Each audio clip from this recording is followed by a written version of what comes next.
Gabby Petito press conference, vlogger was strangled up to 4 weeks before body found, cause of death autopsy reveals.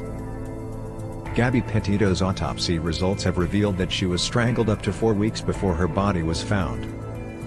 The 22-year-old vlogger's remains were discovered at a campsite near Grand Teton National Park on September 19. Gabby Petito was strangled, the coroner confirmed. Credit, social media, refer to source. Gabby's autopsy results have been revealed. Credit, social media, refer to source. Dr. Brent confirmed her manner of death.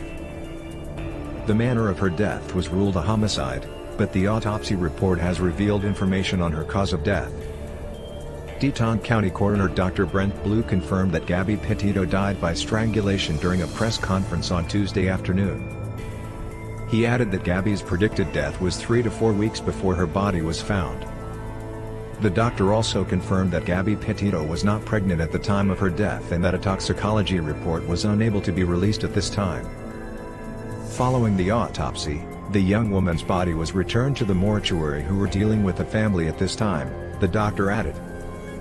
Following the results of the autopsy, Brian Laundrie's family attorney, Steve Bertolino, released a statement saying, "Gabby Petito's death at such a young age is a tragedy." While Brian Laundrie is currently charged with the unauthorized use of a debit card belonging to Gabby, Brian is only considered a person of interest in relation to Gabby Petito's demise. At this time Brian is still missing, and when he is located we will address the pending fraud charge against him. Dr. declined to say more about the autopsy or the case overall, saying he was prevented by Wyoming law that limits what coroners can release.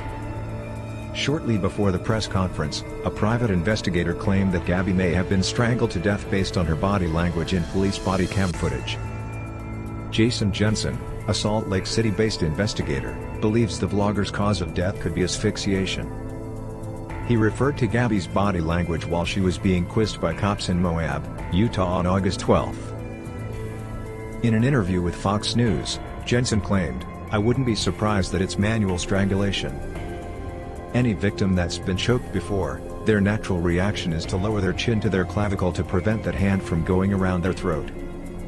Harrowing body cam footage, first released last month, shows a tearful Gabby recalling a clash that she and Brian Laundrie had outside the Moonflower Cafe.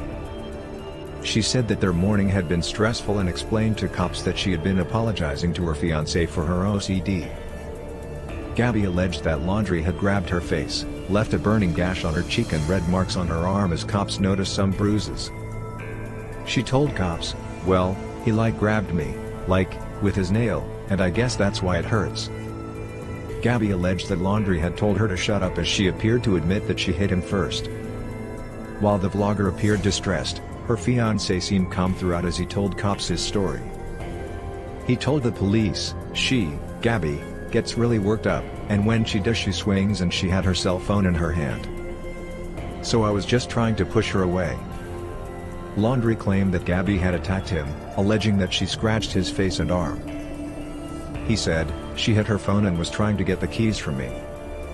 So, I was backing away. I know I shouldn't have pushed her, but I was just trying to push her away to go, let's take a minute."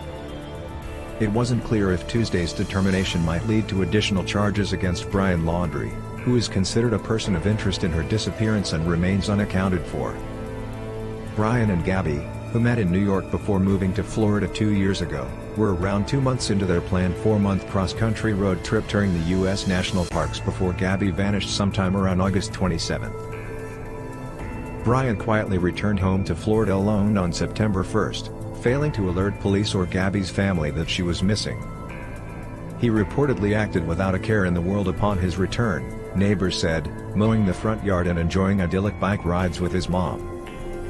Gabby was eventually reported missing by her mother in New York on September 11. That came after 10 days of allegedly being stonewalled by Brian and his parents about where her daughter was, she said. Then, on September 14, Brian allegedly vanished after telling his parents he was going hiking at Carlton Reserve. But they didn't report Brian missing until 3 days later. A 4-week search for Laundrie has so far yielded no leads beyond speculation and a handful of potential sightings. Laundrie is not currently considered a suspect in Gabby's murder but is considered a person of interest. He does, however, have a warrant out for his arrest on bank fraud allegations after allegedly racking up $1,000 in charges on a debit card that's believed to have belonged to Gabby. Law enforcement is still searching Carlton Reserve for traces of laundry, while TV star Dog the Bounty Hunter was on hand scouring Fort DeSoto. Gabby was seen holding her neck in body cam footage. Credit, Moab City Police Department. Brian Laundrie was also in the video. Credit, Moab City Police Department. Brian Laundrie remains on the run. Credit, social media, refer to source.